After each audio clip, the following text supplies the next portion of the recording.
Hello, ladies and gentle beans. I spoke about this game on my sing-song that I did the other day, and we're going to show you a little bit of it from the get-go. This is Path of Exile. If you want to download it, it's over at Path of Exile, which is EXILE.com or Exile, or whatever you want to, however you want to pronounce it. It's in open beta at the moment, which does not mean that it is finished, not by any stretch of the imagination, and it most certainly does not mean that it's a demo, because it is not. Unlike some of the console open betas that you get, where they're quite blatantly a demo, this game is not far off release, but it's still not been properly released yet, and there are still things that need to be corrected on it. Mainly why a game goes like this goes into open beta. I mean, this is an online game. It goes into open beta to give them an idea of how many people are going to play the game, to get the service sorted out and everything like that, to make sure that they can handle the amount of players that are going to purchase the game or play the game. It's a free-to-play game, so you won't be purchasing the game. The amount of people that are going to be playing the game upon release, to make sure that they can handle that many people. Right. Now, from the get-go, this game is a Diablo-style hack-and-slash RPG kind of game. And for those of you that were, as I said, extremely disappointed by Diablo 3, I know I was, then maybe give this a try. As you can see, it's not a cartoony-esque graphics style as Tourchlight 2 is. It's more of a realism kind of graphical style. I mean, slightly more realistic than what Diablo 3 was. So let's just have a quick look here. I mean, obviously you got your log out button there. That just takes you back to the login screen. Options, have a look at the options. Graphics, display mode, windowed full screen or windowed full screen. Resolution size is a nice decent amount of resolution sizes there. Obviously we're going to go 1920 by 1080. We turn the VSync off. Shadow mapping, turn them up. Anti-aliasing is on 8 anyway. Texture quality is on high, and 16 times antiscopic filtering. Post-processing and screen shake, you can keep them on. I'll keep them on because I know my PC can handle this game. So sound options, sound effect volume, music volume, dialogue volume. No master volume. You have to control everything on its own. UI keys. This comes disabled by default. Show corner map. It's basically to show the mini map in the top right hand corner of the screen. It's handy for when you're in parties, so you don't have to keep pressing the tab key to bring the map up. Auto center map, that's turned off. Map transparency obviously explains itself. Always highlight. Now I've put this on. This highlights the objects on the ground all the time. If you don't have this on, you have to press the Alt key to show what objects are on the ground. Always show sockets is off. You get sockets in items that you pick up to put gems in, which basically are your spells and stuff. Key pickup. Items can only be picked up while the item key, highlight key is held down. So in that regard, that you wouldn't be able to pick an item up by walking over and clicking on it. You'd still have to press the Alt key down to pick the item up. Auto equip. Automatically equipped and pick up items when inventory panel is closed. So basically, if you've got nothing in that position on yourself, then you pick up a ring, say, it'll automatically equip that ring. Full descriptions, show life and mana levels, that comes off, that's turned off as well. I've turned that on just to give me a number indicator rather than just a globe indicator. Corpse targeting when key held. I'm going to put corpse targeting. I am not actually quite sure what that does. There's no tooltip for that. I'm not actually sure what that does. We're going to hide the global chat because they asked us to do so for recordings while in the beta. And we're hiding the trade chat, and we've got the mouse wheel zoom, and then obviously all your key bindings that you can that you can do there. Save those, quit out. We're going to make a new character. This is my witch here, which is basically a mage type character. She's kind of like a magey / warlocky type character. She does spells, and she's got she can summon zombies and skeletons and stuff like that if you get the right gems to do so. You spec your character the way that you want to spec it. You don't go up to a trainer and say, these are your abilities, use these.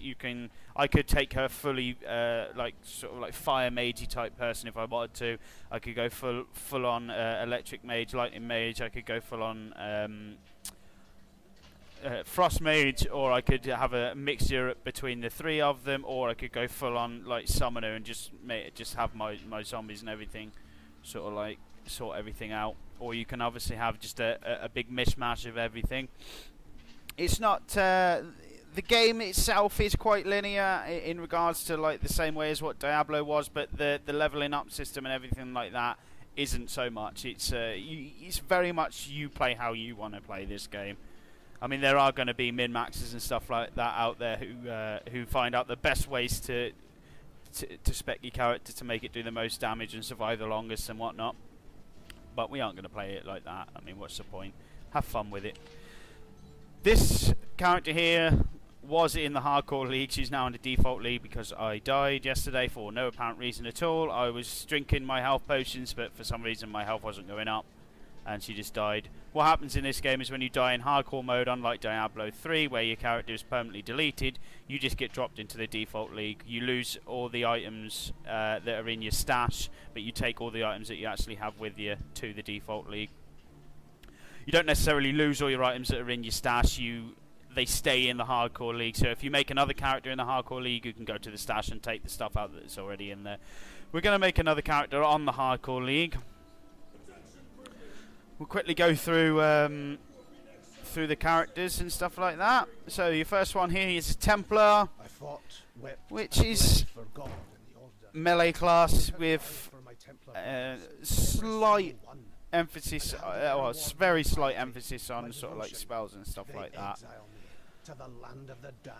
We've got the Shadow, which is sort of a rogue type character, backstabbing and stuff like that, and invisibility, and run through, obviously with it being a shadow, go through the shadows and stuff like that.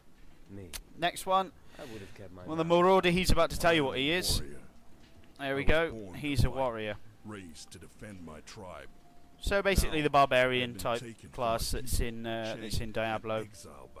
The ranger class, we obviously know what the ranger is. You can see straight there what the ranger is. Mainly sort of like the hunter class that's in other sort of games like this, bow and arrows and stuff like that. The duelist, as you can see there, sword wielder. I mean, in this game you don't necessarily just use the weapons that they start with here. You can majority use any weapon that you want to. It just depends on what's got the best stats on for you. He's basically sort of like a warrior type person, but more towards the DPS rather than a survival type. And the witch we've already gone through. They were right to fear me. We're not going to make a witch again, even though I am enjoying the witch quite a lot. We're either going to go with the Templar or the Ranger. Let's go with the Templar. I fought, wept, and bled for God and the Order. Obviously, we're going to call him DrRodneyMckay. I know now. There we go. This is where you start. The whole story of this is that the ship that you were kept prisoner on, it crashed and everything like that, and you get washed up on the beach. Let's pick up the scepter there. As you can see in the inventory here, that these are your gem slots. Your gem slots. We'll get to gems a bit later on, but this is where you put basically your spells and stuff, which end up down here. You've got your normal attack, which is just that. Obviously, click to move. Same as sort of Diablo. I'm just holding shift there so I can attack without moving. That's your regular attack. You'll end up getting one that's on the middle mouse button and on the right click mouse button, and you've got the Q, W, E, R and T buttons there, which are other spells and stuff and attacks that you'll get eventually at some point down the line. Health globes, obviously down here. life 61 at the moment, and no shield. You can actually get items with an overshield on them that will put sort of like a light blue haze over the top of your health ball, which is a shielded a shield for yourself. This is your mana over here, or mana, whatever you want to call it. And basically that's it. This game is going to have microtransactions, as you can see there. Microtransaction store. You go to the online shop and buy stuff. It's as I say, it's a free-to-play game. And these are your life flask, your health potions, should we say, and your mana flask, which is your mana potions. They work quite a little bit differently to what's in other games, and I'll demonstrate that for you in a second. We'll just talk to this guy. 2 dozen of us exiles off that ship. Guess that makes us the lucky ones. Luckier than this poor bastard beside me, at any rate. Splinter sticking out of me?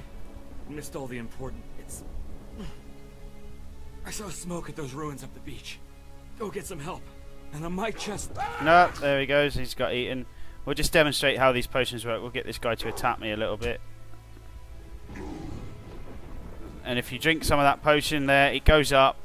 You only use a little bit of it, but when you kill somebody, it does... gives no solace. It increases the amount that you've got in there. As you can see there, it says recovers 60 life over 6 seconds, consumes 7 out of 21 charges on use. So that currently has 15 charges. When you kill enemies, it gains a charge until it gets back up to the maximum charges again, which is a good way of doing things, to be honest with you. And off that guy there, we picked up a gem, which is a red gem, and it goes... hits an enemy, converting some of your physical damage into cold damage. If the enemy is frozen and it's on less than 1/3 life, they will shatter when hit by a glacier. Hammer requires a mace or a staff. 50% of physical damage converted to cold damage. 15% chance to freeze enemies on hit with cold damage. 35% increased chill duration on enemies. Chill, I mean, if you've played games like this before, you'll understand all that. But basically, chill duration is just slower movement speed. So we'll pick this up, put it in the red socket on there. So now we have an ability on the right mouse click button, which is going to be that. So we'll move forward for other stuff to kill. We'll just do this first part up to the town to begin with, and then because this is going on for a little bit longer than what I'd like it to. So just kill stuff.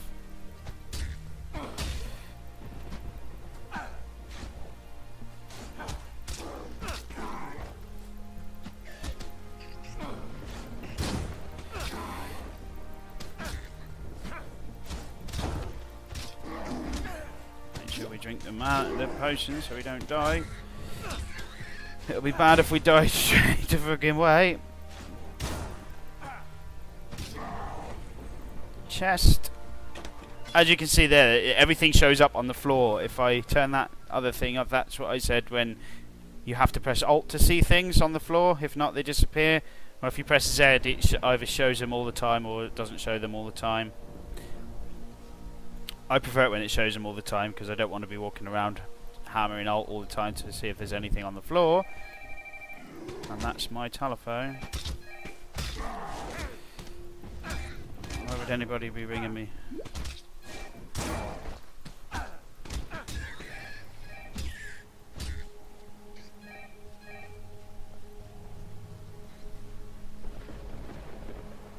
No. You can shut off.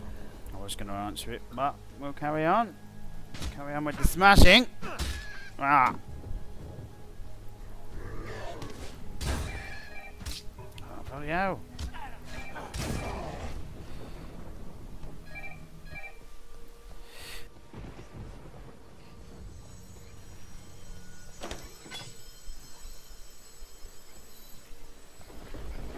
Oh, we don't want to die.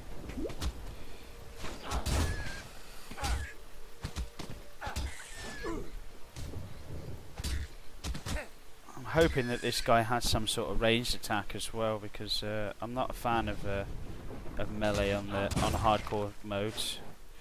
Let's have some mana back, some more health back. So one thing about the witch, because she's ranged, you you don't tend to go through as many health potions and stuff like that, because you can sort of run away and come back, run away and come back. There we picked up a bow. You have to identify it, which is easy. There's no currency in this game, by the way. This is what you use basically for currency. All your things that you get, that's what you use for your currency. So if we used to right click on that and then click on the bow, it then tells us that the bow adds 2 to 3 fire damage and 15 to accuracy rating. We can use that if we wanted to. We can put that on and go around and start shooting things with the bow, but not that it's a very good idea. It would seem my god has no need for my company just yet. We leveled up there, and one thing that I would like to point out on the level up, let me just get rid of these guys. Maybe I should have made a ranger. This is actually quite fun with the bow and arrows. The passive skill tree on this game, because there's no skill tree to give you extra abilities and stuff like that. It's all passive abilities. It's all like plus damage and plus defense and stuff like that, and increases like spell cast speed and that. But the tree is massive. I'm just going to click on this here now, and you'll see how big it is. This is your skill tree. This is where you start in the middle, and that's the entire skill tree. And I can hear a zombie or something walking towards me, I think. So we'll just go back. With the game being online, it doesn't pause for you, it doesn't wait for you. Let's just move a bit further out of the way. Go back into this. Oh, this is where they all are.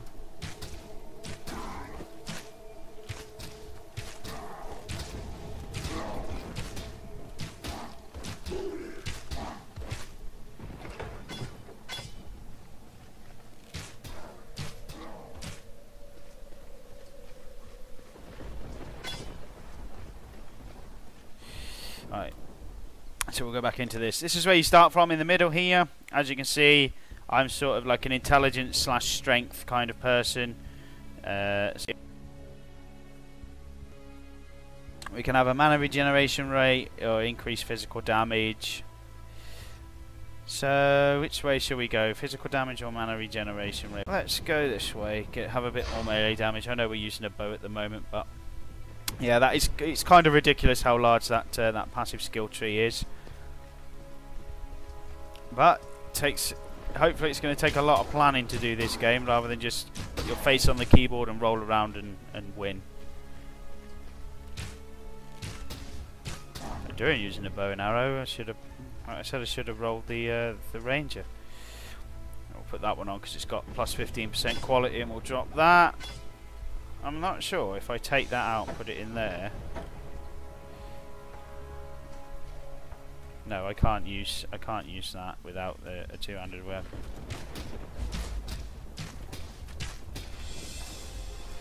That's a boss type mob, as you can see at the top there. His name's in yellow. But he seems to be going down quite easily. Let's take that off. Put that back in there. Put that back on. We'll mash him with that. Look at that to him. Boom.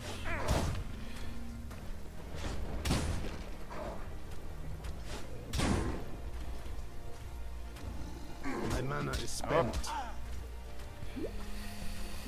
Maybe I should have stuck with the. There we go. He's down. I should have stuck with the bow and arrow, maybe. The more you use your ability here, this glacial hammer that I've got there, it will level the gem up and obviously make it more powerful and everything like that. We don't need dexterity. One-handed sword, no. We don't want that plate vest. Actually, we can pick it all up because we can sell it when we get inside the town. And that's the starting area, basically. Let's just go back and have a quick look, make sure we haven't missed any chests and stuff, and then we'll carry on to the next area. We might as well pick up all this stuff now, because I am no beast of burden. We can't carry anymore. It's very much the Tetris style of inventory management. It's not easy. Let's get rid of. If we get rid of that, I'll put that in there. Maybe that'll allow us to carry a little bit more. Can we get that bow? No. It seems like we've got everybody. we'll go into the town and I'll pick this up again if you'd like to see more of it, that is. If you would like to actually play it yourself, head on over to www.pathofexile, that's E-X-I-L-E, exile.com. You can download it for free. It's in open beta at the moment. I will not stress that enough. It is in open beta. Don't expect this to be the final product.